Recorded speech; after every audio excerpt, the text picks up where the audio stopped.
Hi, I'm Chip Hardwick. I am the Synod Exec for the Synod of the Covenant, and I want to welcome you to this month's preaching workshop. Those of you who are here live on Zoom and everyone who's watching this subsequently, we are really grateful for the chance to have Sally Brown, recently retired from Princeton Seminary, to lead us today. I'll introduce her more fully in just a second, but I want to thank all of you who are here live just 2 days after Labor Day, the beginning of a program year. Thank you so much for making this a priority. And then also anyone that's watching this later, we're so grateful that you're here too, and hope that it will help your preaching ministry. I want to share my screen and tell you some things coming up in the life of the Synod, and then I will turn it over to Dr. Brown. Just a second. All right, Bob, do you see that slide? Bob Gustafson, do you see that slide? You're the only one I can see. Do you see, is that slide up for you? If you could just give me a nod. Or somebody break in and let me know if you can see what I'm showing. I can see it. Okay, great. Thank you so much. First thing I want to let you know is that our Matthew 25 grants, our applications are due at the end of this month. These are up to $5,000 for congregational work to work towards congregational vitality or against structural racism or systemic poverty, and we hope that you will apply. Javon Caldwell Gross is leading a workshop that starts tomorrow night called It's Not Just Sundays. This is ways that congregations can strengthen their virtual ministry as a way to complement in-person ministry. The session this week is a kind of a tech basics session, and then next week will be the regular session, and then the week after will be for people who want to dive deeper. And those are at 6:30. I'll give you our website where you can sign up for those in just a second at the end of this presentation. We also have advanced boundaries training that's coming up September 13th and 14th, led by LeaderWise. And we've added, this is a new event. You won't have heard about this. I've worked with the people at Presbyterian Disaster Assistance to offer a resilience and renewal retreat. This is 3 hours by Zoom, and it seems impossible to me before talking to the person I spoke with that you could actually feel like you have built your resilience and been renewed over Zoom. But after talking to the person, I'm pretty convinced that it's possible. So if you need that, I'd encourage you to come to this. That's October 13th. From 9 to noon. I also want to introduce to you, I'm really excited about this. Our organizer for the Synod Communities of Color is Reverend Lindsay Anderson. She is a lifelong member of the Synod of the Covenant. She's a pastor currently serving a Lutheran congregation, and she has lots of background in community organizing, and she'll use those skills to develop relationships with the various BIPOC communities throughout the Synod and look for ways that they can dream together about how they could contribute to the life of the Synod and what support they need from the life of the Synod. And so Lindsay starts on Monday, and I'm really excited about that. And you'll have a chance to hear from her in the future, but I wanted to announce that that position has been filled. And then take you through to our preaching workshops. As you know, today is Sally Brown. Last month was Kim Wagner, who did not replace Sally Brown at Princeton, but is in the spot that in the opening in the preaching faculty at the seminary from that she gave last month. It was really excellent. So if you weren't there, I would encourage you to look on our YouTube channel to watch that. Again, I'll introduce Sally in just one second, but next month I'll be leading one on preaching for Advent 2022. And then Luke Powery, who is Sally Brown's co-author for a book. He is he's the leader of the Duke University Chapel and will be leading on preaching in the Valley of Dry Bones. You can find out about all of these events on our website. The best way to hear about them is through our newsletter. We don't spam you. We'll only send you one thing a month. You can also find and follow us on Facebook or subscribe to us on YouTube. And here's my information, 309-530-4578. Or chip@synodofthecovenant.org. I'd be glad to hear how I can support you or your congregation or your presbytery. With all that in mind, I want to introduce you more formally to Dr. Sally Brown, who's our leader for today. I will, let me get my iPad up so I can read about her official work before telling you some of the reasons that I particularly appreciate her. But she is the Princeton Seminary's Elizabeth M. Engel Associate Professor of Preaching and Worship Emerita. She encourages preaching strategies that enliven listeners' imagination, equipping them to risk creative public witness to God's redemptive work in ordinary life. We will learn about that today. She's the author of Sunday Sermons for Monday's World, which is the work that she's going to be leading us through. She's also the co-author with Luke Powery of Ways of the Word and of Crosstalk, which was listed among the Academy of Parish Ministry's top 10 books of 2008. I'm very appreciative to Dr. Brown because she, not only was she one of my dissertation advisors when I was doing my PhD, and so she strengthened my work immeasurably, but I also had the chance to teach with her, I think, it seems like every year. If it wasn't every year, it was almost every year of the 4 years that I was in the PhD program. So I've learned so much from her. And she is a woman of deep faith, of great preparation, that you always knew if you had a class with Sally Brown that she had taken her preparation seriously and she was ready to teach and ready for her students to learn. And I'm really grateful for our friendship and for our partnership in the gospel. And Sally, let's give Sally some happy hands to welcome her to our presentation. And thank you very, very much. All right, I will screen share and get us going. I have one happy emendation to that. I'm not associate anymore. I did become full professor. And it was this book that finally got me over that line. And so that was nice to have happen. And as an emerita, I just learned I have ongoing parking privileges. I mean, what more could one ask at Princeton, right? It's very nice to be with you today, and I really appreciate your invitationship. I'm going to try and minimize the interference with my own screen. This is, I guess, some shameless self-promotion to be teaching from a book. It is called Sunday Sermon for Monday's World. This subtitle is for today's presentation. It's not the subtitle of the book. This is what it looks like. And I just to give you an idea why I wrote the book and what I cared about in the book, I wanted to reach beyond the missional model of Christian witness. Some of you may be familiar with missional thought. To foreground the witness of Christian individuals in everyday situations, because the missional model emphasizes congregations as the basic unit of public witness and their shared practices. It also understands the congregation as a contrast culture. And that may be true, but not always. And most of us find ourselves simply cast out there into secular everyday spaces by ourselves, often without any other professing Christians around us. At least that's the situation of many in the pews to whom I preach. And so I wanted to address how could sermons more directly equip the people in the pews to re-envision their world as a place where God is active and where they are able to participate in what God is already doing in the world. And so that's the basic idea I want to get across in the time that we have. And I propose in this book a homiletical theology of what I would call promise-driven hope as the presupposition of preaching. I'll fill you in on that in the next several slides.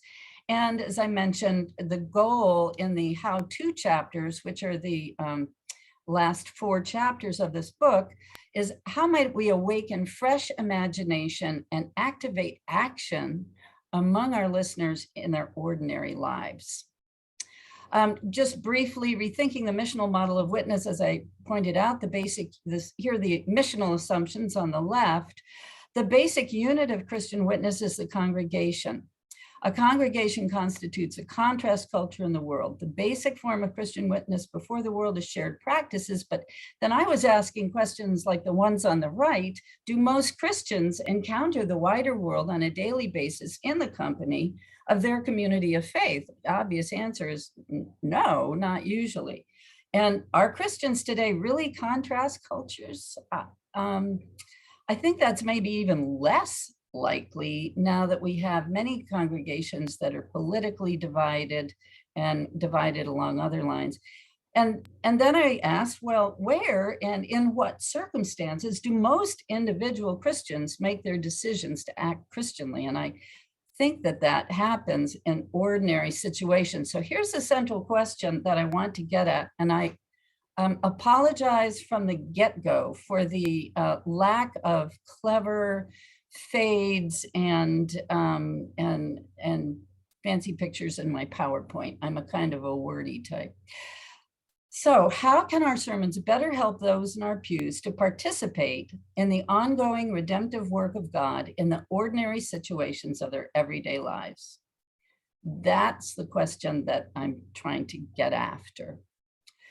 And I don't believe this is just a matter of picking different texts, or, thank heaven, it's not a matter of just ratcheting up our energy level in the pulpit. That, for me, is not where the energy of the sermon comes from.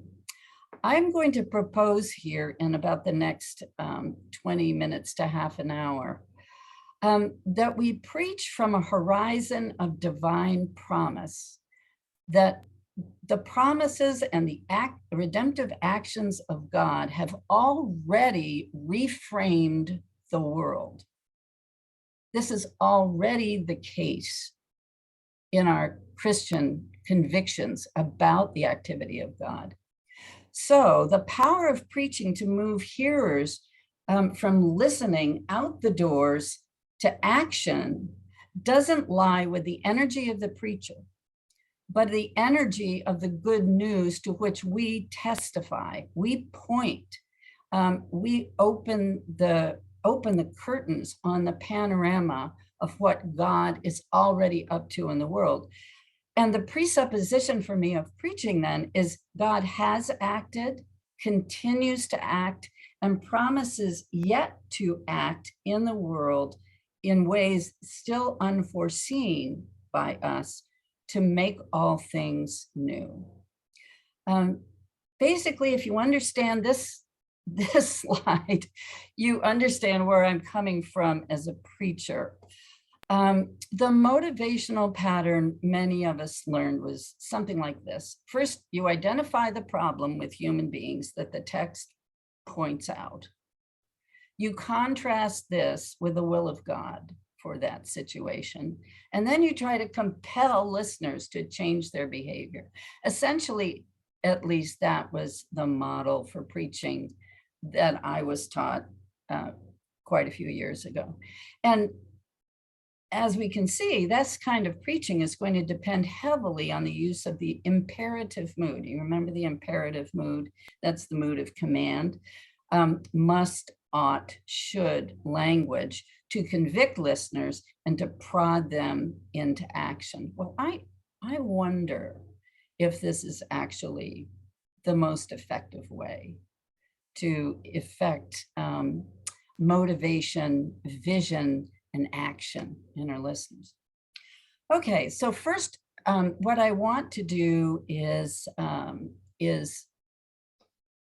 present a theology, a homiletical theology, which I think can give us a fresh theological starting point for Christian proclamation. And this may already be your homiletical theology. And if so, you already understand why I think it's important.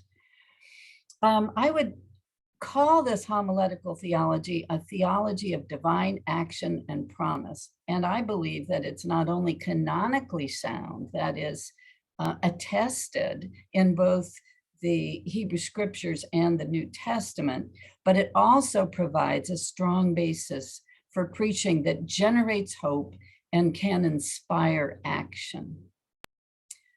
I'll repeat that second part. What's distinctive is that this homiletical theology starts with a presupposition of divine action and promise to make all things new.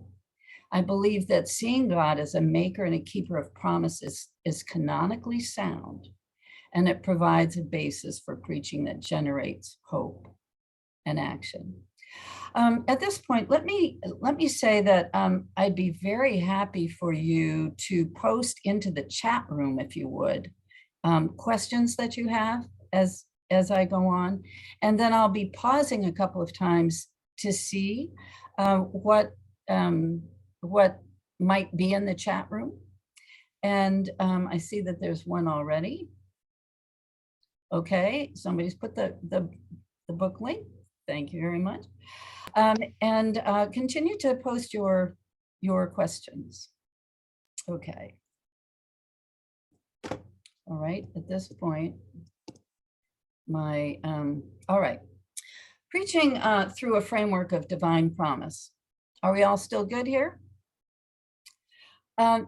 Receiving a significant promise of a changed future from a trustworthy source changes our perception and action in the present moment. I like this. This is kind of a charming photo. You can tell that the hands in the photo are not young. And yet what they are doing constitutes the acknowledgement of significant promises, each to the other, of a changed future from someone who has been a trustworthy source. And that will change these persons' perception of the present and also the future.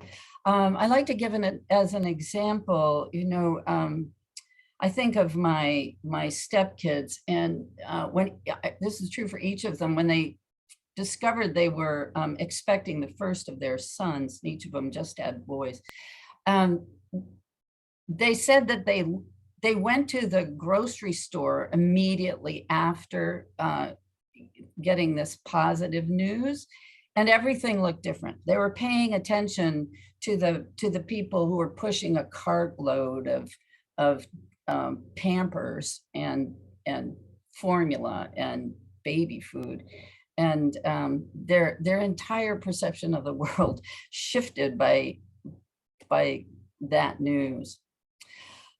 And Christian preaching is good news when it reframes our human experience in the announcement that God has acted, is acting in the present, and continues to act to fulfill God's promise in Jesus Christ to make all things new. This is, for Christians, the promise from a trustworthy source that reframes present and future experience. Then this has implications, obviously, for how you're going to approach your preaching text. Tyler and Emily and others who had me in class, this is so familiar. I could pitch to you right now and you could explain all this, but what does my preaching text, you can look at it these different ways: affirm, suggest, imply, or in some cases, assume about what God has done, is doing, and promises yet to do to renew all things. What does my preaching text affirm? It may be direct. It may be suggested that there's an implication that God acts in a particular way. Or it may assume the action of God. For example, one of the darkest Psalms, probably the darkest Psalm in all the Psalter, is Psalm 88. It is an outcry from the belly of the fish, so to speak, or from the depths of darkness, and it does not make the turn to hope at the end. But the opening lines assume divine action, and that is that it begins, "O Lord, O Lord." It's an outcry to God, who the suffering person believes has been always, is now, and will always be a God who listens. So there you have an assumption of the action of God. Also, my students are very familiar with the idea of establishing a core affirmation that guides your sermon. And I think it's important that we make this shift. Rather than having the core idea be,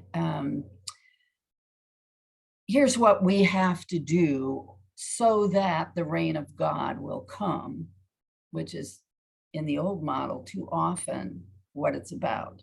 And, people catch on to this, they come to church often enough and they know there are two things they can expect: a scolding and a longer to-do list by the time church is over. A core affirmation that starts from the action and promise of God announces what God has already done, is presently doing in our world, or promises yet to do to make all things new. And then that's called the indicative mood rather than the imperative mood. The indicative mood is a statement of how things truly are. Indicative indicates how things truly are. And so this divine indicative, this announcement of what God has done, is presently doing, promises yet to do, becomes the presupposition of any and every imperative or even kind of imaginatively projected action in the sermon. So the fuel for the sermon is not how persuasive you can be. The fuel for the sermon is that God is already at work in the world. I like to think of it as Jesus, the resurrection of Jesus. Jesus is called the firstborn of God's new creation by Paul. The future that God has already established out there on the horizon of time reaches forward across our present and lays claim to every present moment.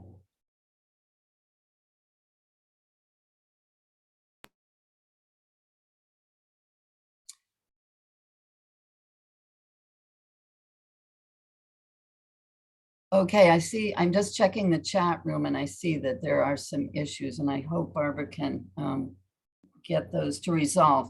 But the good news is that this is being recorded, so you can just go back. Okay, so this means some shifts in homiletical method. Now, what we've talked about so far is a shift in homiletical theology that accents the past, present, and future activity of God, the redemptive activity of God.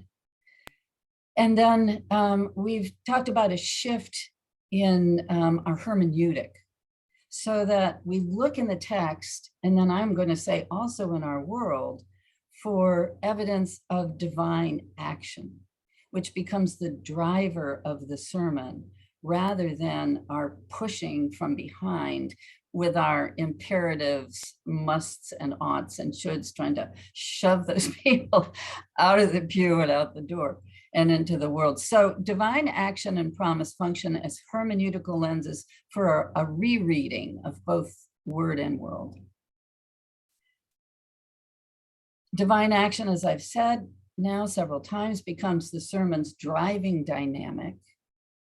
And so what's our job then? Our job is to announce those things. And then we're going to help our listeners imaginatively anticipate what it looks like to participate in what God is already up to in the world. Maybe we can pause here, and if anybody has a question that you'd like to put in the chat, that would be fine. Any burning questions or a need for clarification?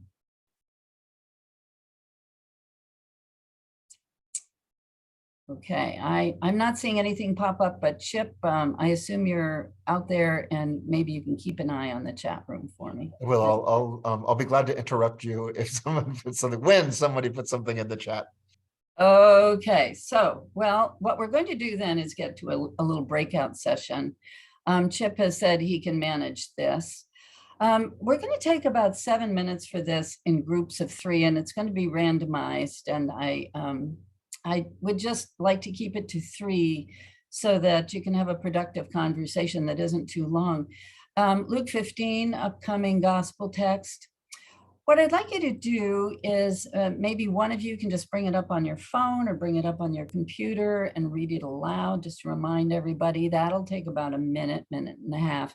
And I like to do this simply. Let's say that the moderator of the discussion and the one to read, if you're the one who reads the text and moderates the discussion, you also get to throw in your 2 cents.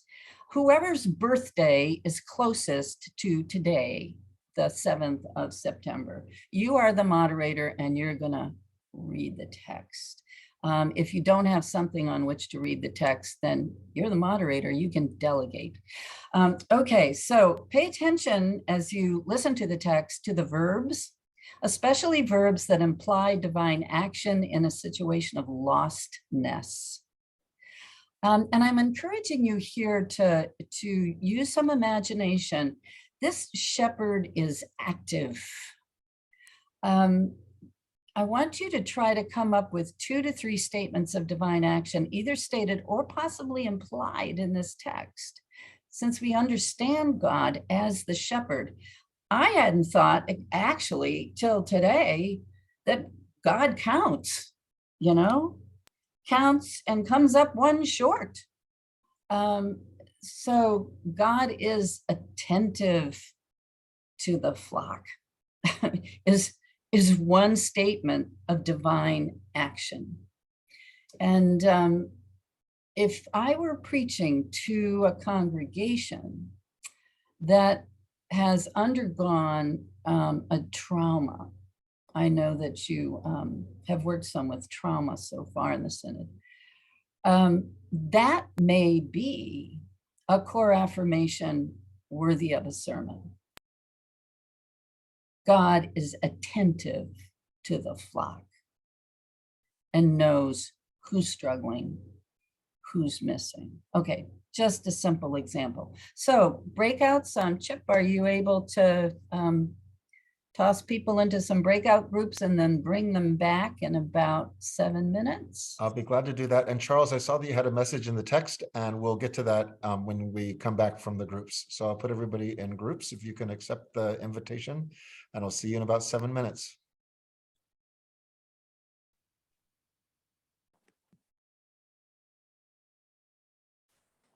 Okay, before I screen share, I would be interested in, I can't see everybody, and maybe Chip, you can't either, but it would be interesting if 1 or 2 of the moderators would feel like sharing a couple of things. Sure, I can. So I was with Tyler and Joshua, we talked about, God's action of, of God lighting the lamp, leaving the 99, got into some of the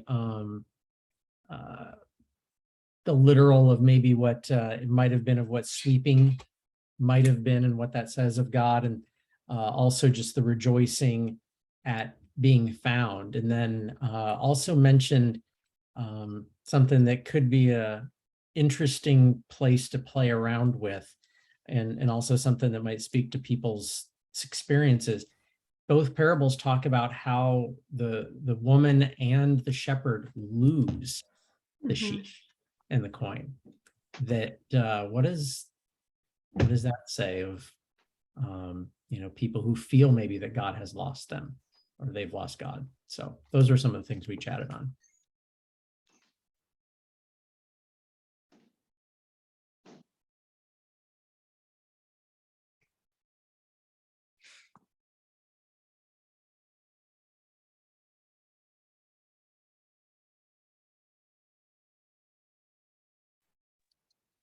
My group connected on some of those points too. I think one of the things we were sort of talking about that at the beginning when we all got back together was the sort of repetition of rejoicing at finding what's lost and of being connected back to God and just that as both past action, present action, and future action feels really important when talking about the divine. Yes, and that's so characteristic of Luke. I also am guided when I'm looking for divine action.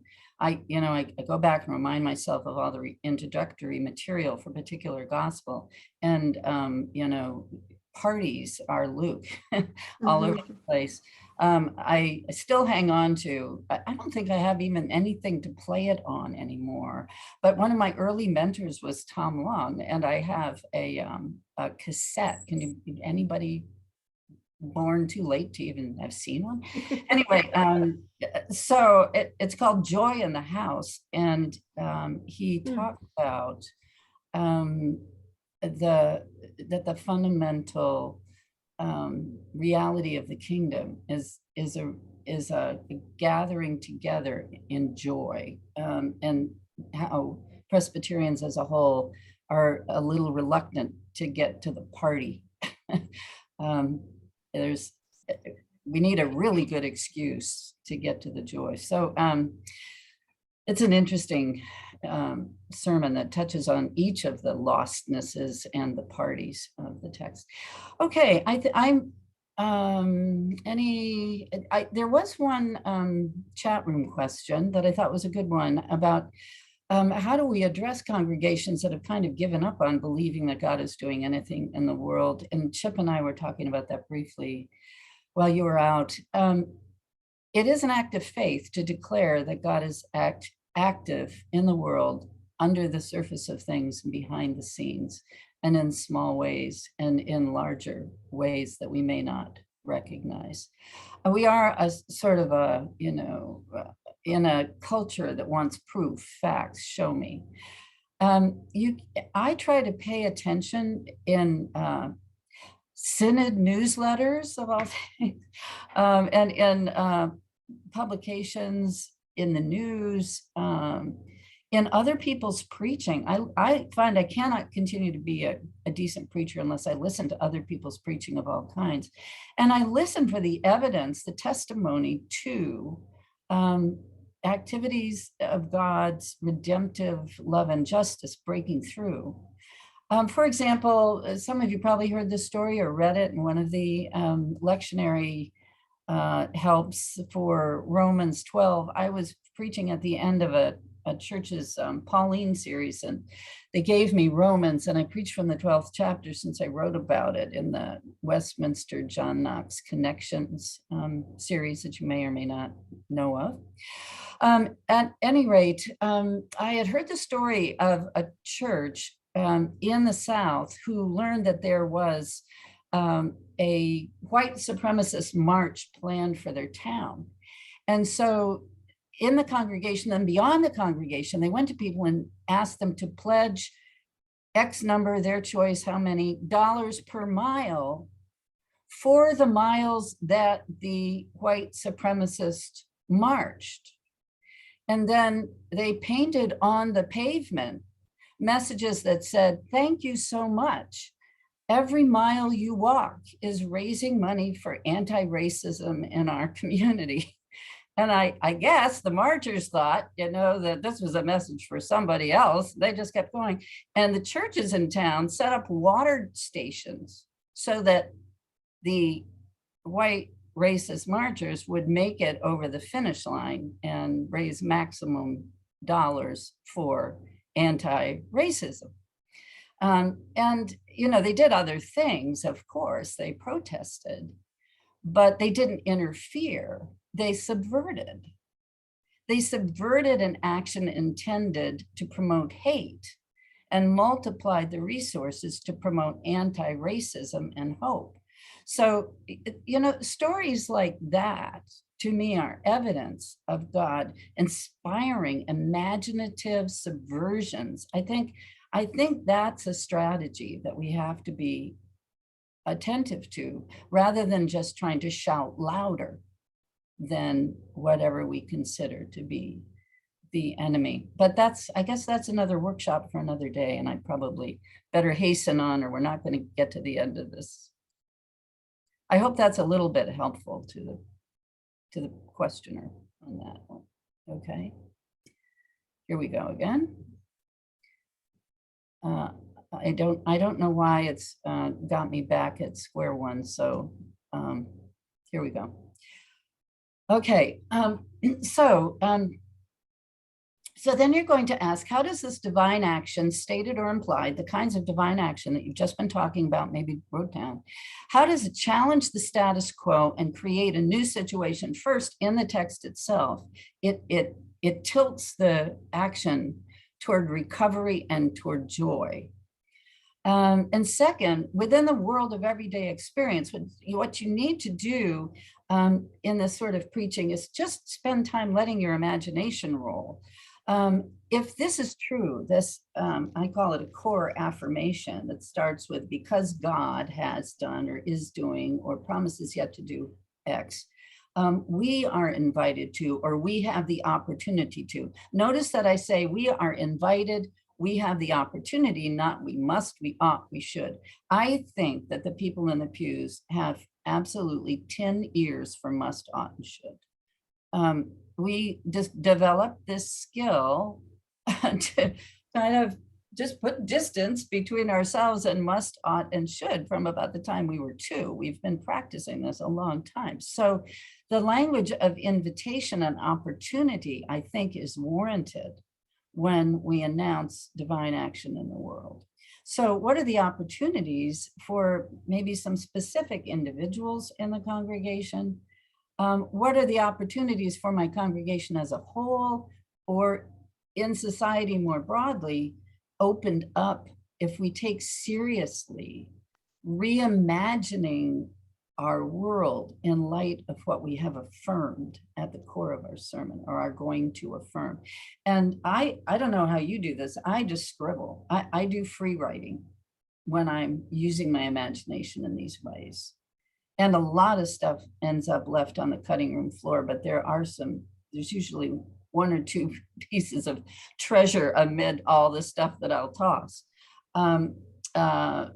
Michael Brothers, who's some of the people who had me, probably also had Michael Brothers, he writes them down on 3x5 cards. And then when he's writing a sermon, he takes over their living room floor and lays out the cards in the order in which he wants them, and tries them different ways on his living room floor until he sees a pattern that for him looks like a preachable sermon.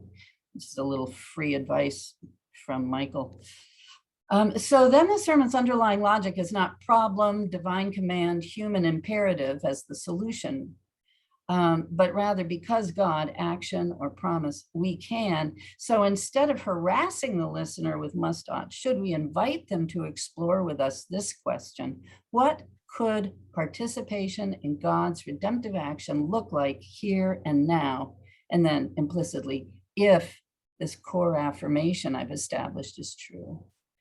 I argue in the book at some length for more imagination in our preaching, that we undertake imagination and instigate imagination and fresh vision in the listeners. What we're trying to do is not be chief imaginer, but we're supposed to be helping the people in the pews be imaginative as well. Okay, so I don't want to, I don't think we need to belabor that one. I've said it. This is a borrowing straight from James Kay, who was our dean for a time as a homiletical theologian. When we help our listeners re-envision everyday situations reframed by God's promises and God's ongoing activity in the world, or the activity in the past that we know is ongoing in the present, you can tell I have a continuous action understanding of God's redemptive engagement with the world. That helps them to see situations stereoscopically. And what Kay says, when we have this kind of hope, then we can afford to name injustice for what it is, in all of its intransigence, in its grittiness, because that's not the whole story. We can reimagine situations transformed and then walk it back to what might be a first step toward destabilizing what seems to be the endless status quo and move toward transformation. Not that we are the transformers. I'm not saying that. I believe the Spirit transforms the world. And we are agents in the process of that transformation. So reframing is a really important skill here. And what that means is that you're going to evoke a familiar space or a landscape or a situation, and then in the pulpit, ask the question, what would it look like? What could it look like? What might it look like if this shifted a bit in the direction of change, openness to newness? I'm not going to say that this is a simple thing, especially now. It seems to me that, you know, I have in the opening of this presentation, preaching promise-driven hope in a fear-driven world. We have a society driven by fear. I don't know what happens to you, but if I open up my news feeds first thing in the morning, I'm scared witless in the first 30 seconds of my day. And there's a lot to be afraid about. There's a lot to be extremely frustrated about. I think that my blood pressure has overall risen 5 points or 10, I don't know. Just because of the frustration of intransigence, of opposing sides, and you know, the news feeds only reinforce stereotypical characterizations of the other, strip us of any common language. So it's very difficult to join in any communication because you can't even agree on the vocabulary for that conversation. So it's tough. And yet I think that part of our calling is to be daringly imaginative and hopeful. And to, as you know, Romans says, to lean against, to resist what is evil, and to embrace anything and everything we can find that is an inbreaking of good, or just even a cracking open to the possibility of listening one to the other. Again, probably another whole workshop. Maybe Luke Powery's a good one to ask about that. I have said it helps to work out a single simple affirmative sentence, which is the focal message of your sermon. And then I do a lot of asking myself. I literally can write sometimes on a page if I'm just sort of stuck in the mud. What would this look like? I write it across the page. And I say it would look like this in my own life, my work, my relationships. In the experience of the congregation, what could it look like? What could it look like? Think about pastoral situations. You're never going to use them, never using pastoral confidences from the pulpit, as you know, rarely maybe with permission, explicit permission you might, but think about the situations of some of your parishioners, or a parishioner who's alienated from the congregation right now, possibly because of the political situation. You're just going to ask yourself, what would it look like? What could it look like? And then I think the last line on this particular slide is really important to me, which is, your goal is to explore, not explain. What is the difference? For me, exploring is responding to the question, what might it look like? You narrate a sketch that includes action. To explain is to use big words. You know, we need more justice. We need less polarization. Well, we know that. What we need to know is, what would less polarization look like?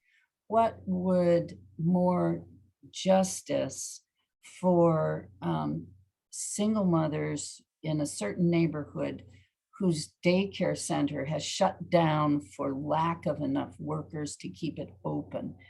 What would it look like? What could change look like there in order to let those women go back to work? Things like that. Just be concrete. I think what I'd like to do is just open up the chat room for a minute, and it would be helpful at this point, I think, if you might post one question that occurs to you.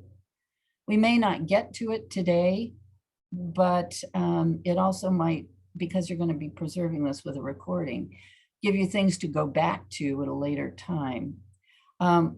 What are some questions you have either about this homiletical theology, about this hermeneutic of promise-grounded hope, reframing situations, individual, congregational, societal, or the actual building of sermons, the method? For me, a homiletical theology suggests then a hermeneutic, and a hermeneutic suggests a revised homiletical method. That is how you go about composing the sermon. If you have questions about any of those things, could you type them into the chat? And then I'll go on in about a minute or two to show you one technique that I discuss in the final chapter of the book, Sunday Sermon from Monday's World. I'll give you a couple minutes.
Okay, thanks everyone. I think that this is these are some very key questions to raising here.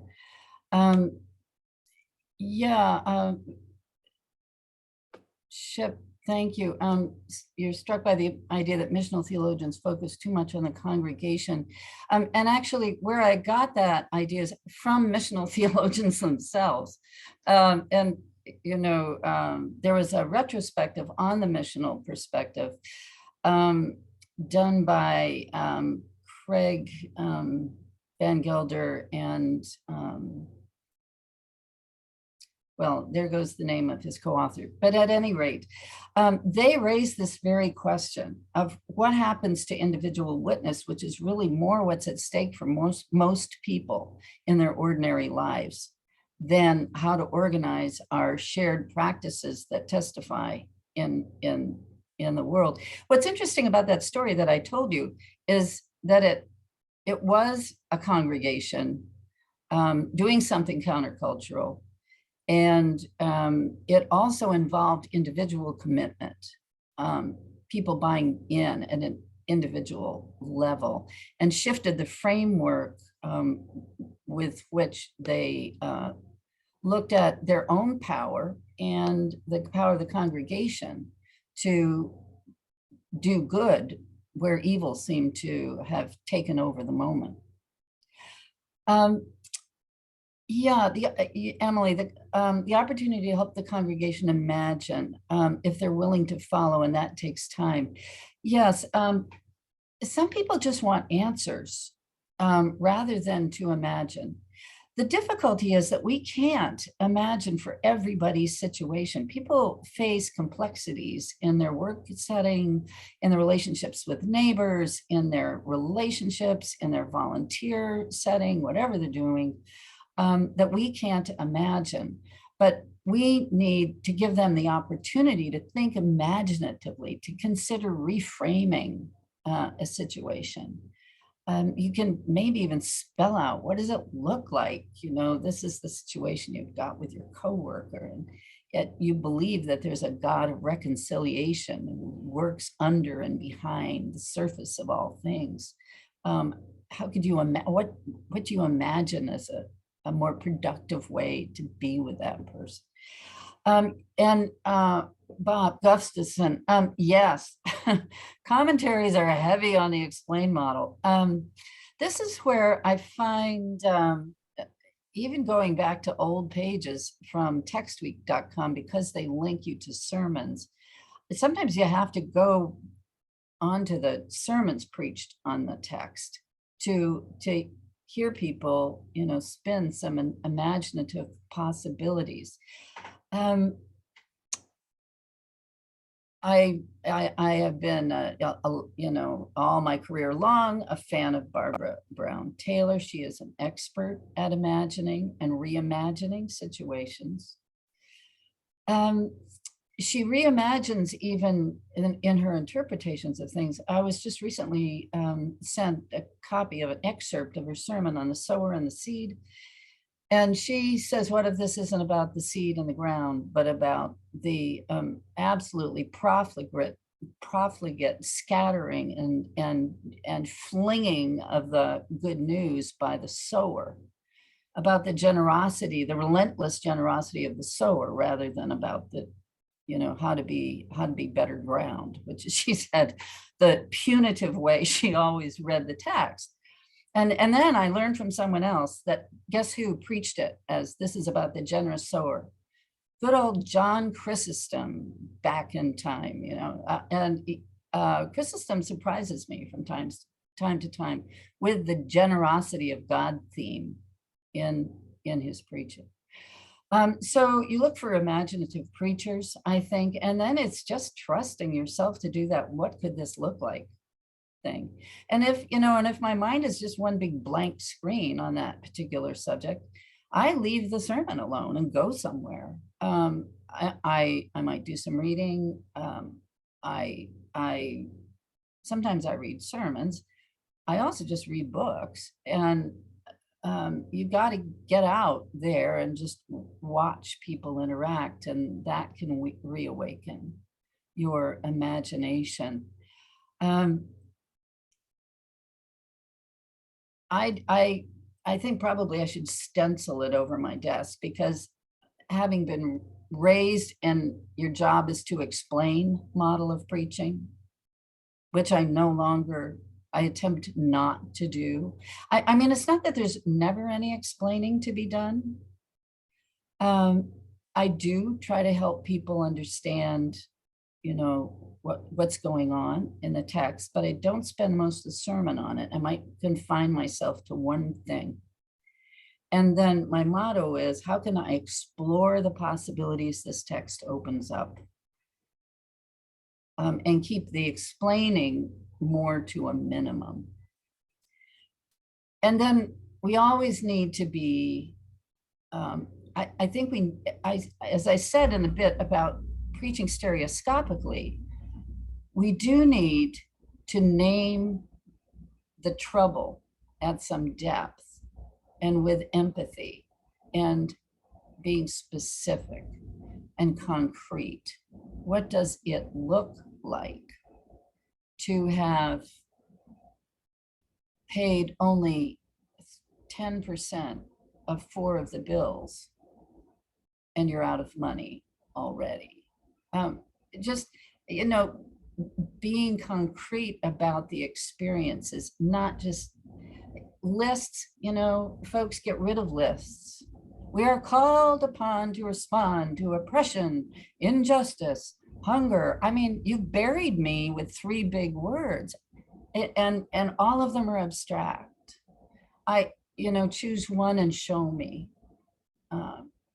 Tell me about something you read in your news feed, or a photograph that caught your eye, that put a face on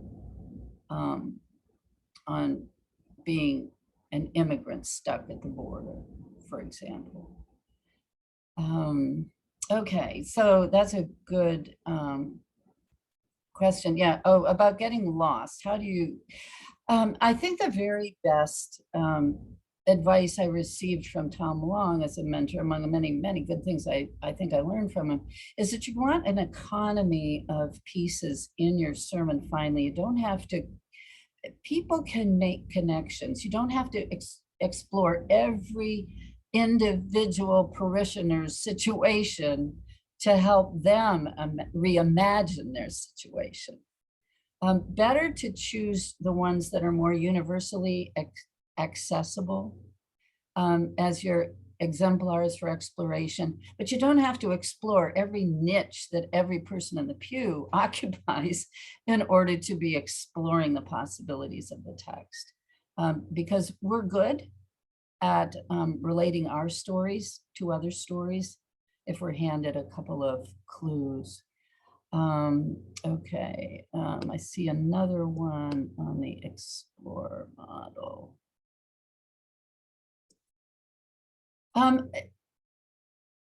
I don't think that I think the intention of the explore model is to activate imagination, and you cannot control whether the action is going to take place. If you might actually work with what I call a feed forward group, if you're going to start to undertake this shift in your preaching, and see who is not on board with you. There might be people who just, if they haven't heard must, ought, should, they don't know what to do. You may have to go back to that from time to time. But on the whole, I find that what people say, if I'm doing this consistently, is they want to tell me about their situation and what they think they could do differently at the door. I mean, what more could I hope for than to be detained for 7 minutes while a guy talks about his work situation and says, you know, you got me thinking that maybe it doesn't have to be this way, I could do this. I mean, one sheep is now going to be more activated at work. Yeah, and I agree with this comment from Chris. We do need to guide folks through a story and invite their sanctified imagination. I do try not to dress up people too much in 20 seconds and 2022 garb, or make them think like I think. On the other hand, there are some human emotions and reactions and so on are quite universal. And yes, there's a whole chapter in Sunday Sermon on Monday's World about the function of story. And I have that chapter is titled Story as Rehearsal Space.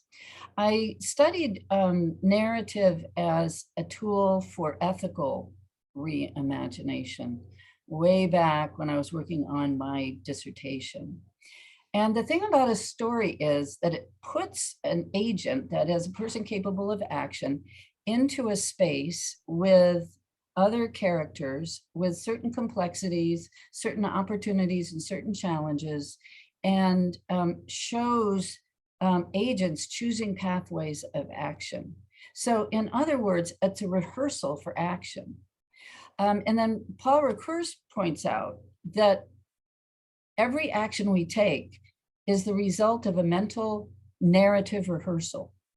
We narratively rehearse the possibilities if we say this, if we say that, or we say that. in a maybe a meetup with a neighbor with whom we disagree. And then we choose a course of action. We've in an instant rehearsed various courses of action. That's what you're partly up there to do, is to help people rehearse for living into, being participants in this redemptive story of God amid the specifics of a situation. So I really like that, what you say there about helping people, guiding them through a story. But as you guide, you don't want to explain the story. An explained story is a dead story. Again, you want to explore the story, not say, and what this story means. And, if I catch myself saying this means, I cross it out.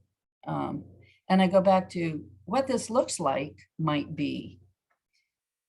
Because explain, what this means, you just gone right up into the cerebrum, and you've sort of taken the guts out of the moment. Don't explain, explore what it can look like and be concrete. Now I'm sounding like a broken record. I will go back to my presentation, and with utmost brevity, I will take you through how metaphor can work, if you'll indulge me for that moment. Okay.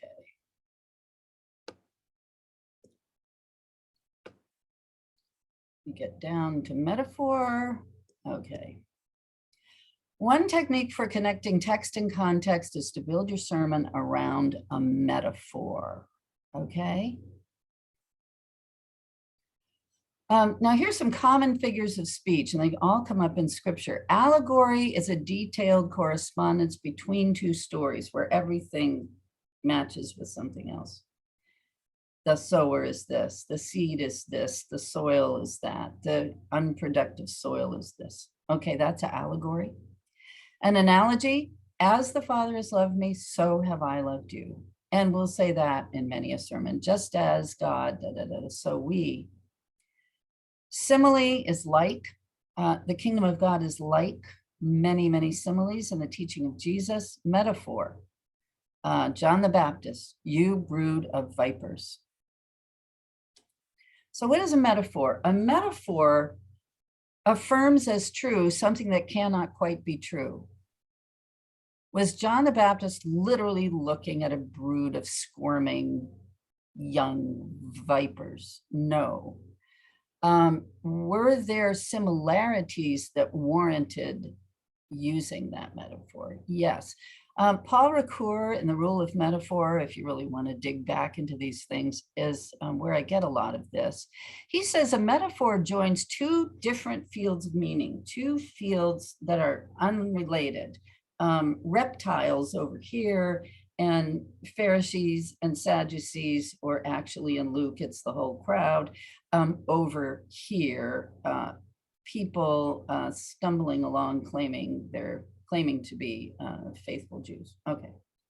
Are these the same? No, but this metaphor daringly overlaps them and asserts sameness even amid the clear difference. So Ricoeur says the power of a metaphor is that it teases us into creative thought because of this tension, this is and is not, is what he says.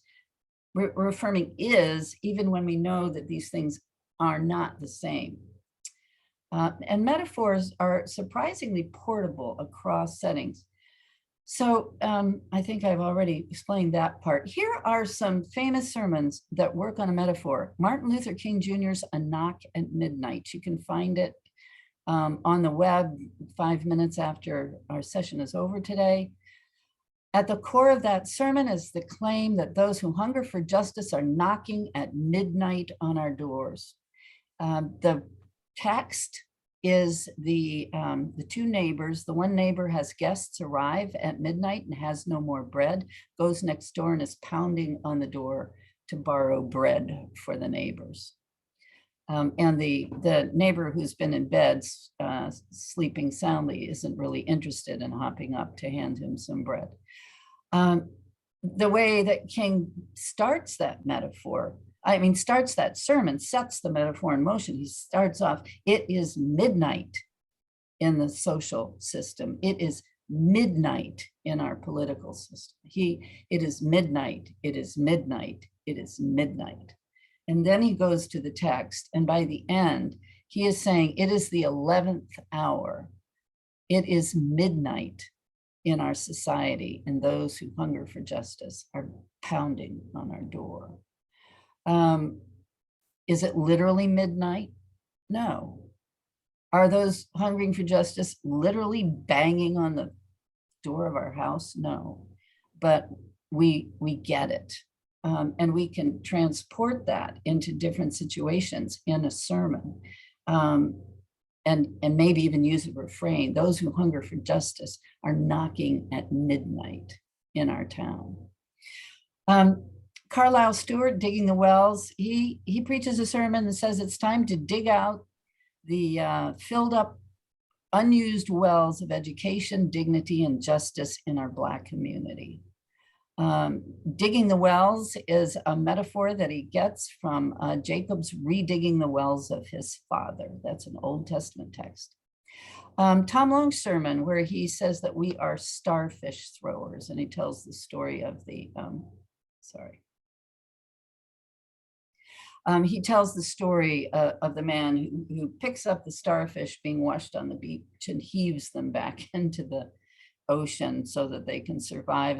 His sermon is called When Nothing Can Be Done, acting in situations that seem hopeless. Then this sermon occurred to me, this happened in the sermon I heard on Sunday at Wayne Press, Philadelphia. Heather Shortledge preached. She's the transitional pastor there. We are the daughters of Zelophehad who seek fundamental change in social policies. We are the daughters of Zelophehad. You know all about those daughters of Zelophehad.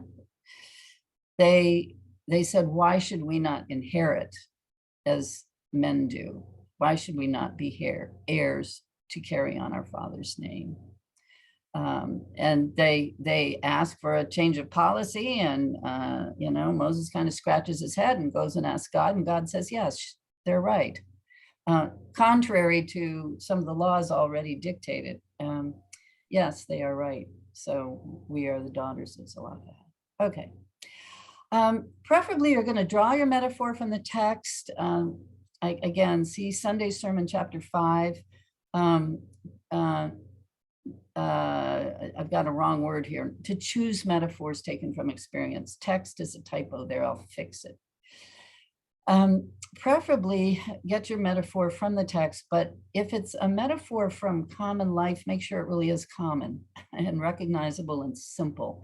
It's got to be simple and readily recognizable. I think one of the most masterful metaphor-driven sermons is Anna Carter Florence's At the River's Edge.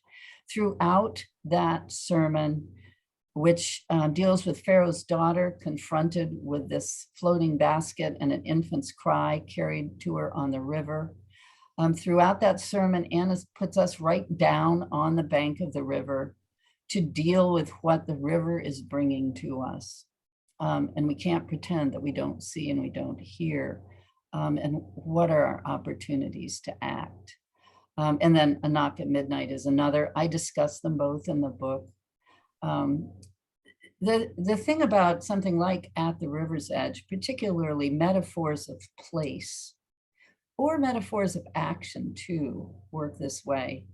That transfers easily into almost any context.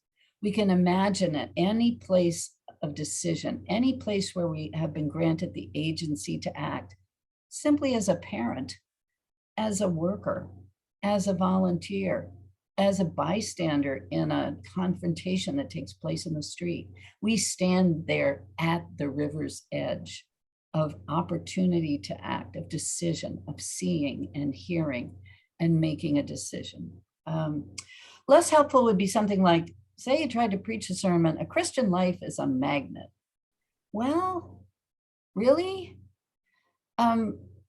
For me, this metaphor oversimplifies Christian life, and it turns very complex matters into a good-bad binary.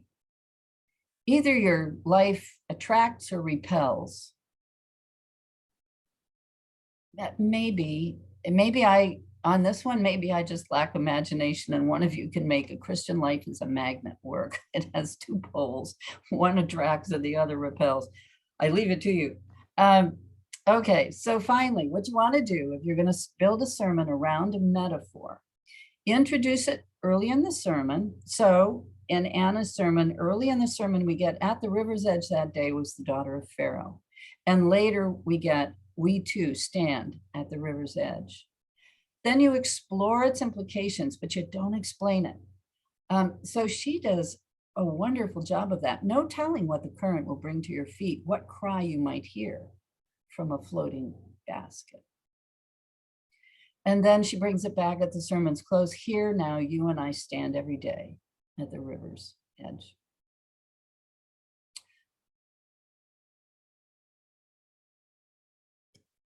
Okay, I think I'm out of time at this point. Any closing comments from anyone, or Chip, maybe you want to wrap it up? I know that you like to end in a timely way, and I want to respect that. We do like to end in a timely way, but we have just a couple of minutes. We'll have time for a question or two if anybody's got a question or a comment. I noticed, Shelby, that you had made a comment about that the Explore model is one that builds trust as the preacher journeys with the listener, rather than assuming that we as preachers have all the answers. And that seems very wise to me. I don't know, Shelby, if you want to say something about that, or if Sally, you want to say something about that. Shelley, I'd be happy to hear from you. Have you done some of this and kind of discovered that it works, or maybe there are others who are having that experience or trying to shift from the explain to the explore model? I have, yes. And I find that it's much more effective than sort of the explain model, which working with youth, I find often that their imaginations are ripe and they're willing to share their imaginings.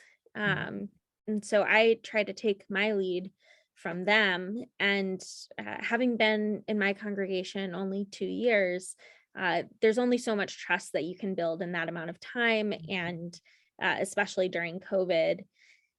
And so trust building is something that I've found to just be of immense importance as a pastor. And I've done some explain sermons, and the trust just wasn't there yet. And so as great as I thought my ideas were, they just didn't land. And so using this explore model has just, I find that people meet me at the door, and like you said, they want to talk about what, how they related the sermon to their lives, how they have really interpreted the scripture in their own context. Right. You're treating them differently. You're treating them as co-explorers rather than you, top down, descending, or tossing down from the pulpit your exegetical insights. Now and then I think exegetical insights actually work. And a couple of weeks ago, I was working with this Romans 12 passage, which starts, the translation I think is not very good. Let love be genuine. Resist evil, embrace what is good. It's like and I compared it in the sermon to that book that only people of a certain age would remember, called Life's Little Instruction Book. Little wise aphorisms for a common sense, productive life. And I sort of, my foil was, is this really what Paul's up to? Is this Paul's Life's Little Instruction Book? Maybe it is, but then you go and you look at the Greek, and it sounds a lot more like genuine love is resisting evil, embracing the good. Genuine love is meeting the needs of the saints and embracing the stranger. And actually, that's what I concentrated on in that sermon when I was dealing with the attack on Salman Rushdie at Chautauqua and the crisis that's created for Chautauqua, because the welcome of the stranger without any metal detectors or any background checks has been part of their identity. So what is it like to be welcomers of strangers that we do not know and do not even know if we can trust? And so I worked imaginatively in that realm for that particular sermon, but helping people understand that the underlying Greek was much more active, full of doings, INGs, and that it's all ways of finishing the sentence, genuine love is this and this. Okay, end of that. I saw a hand raise or something. Yeah, no?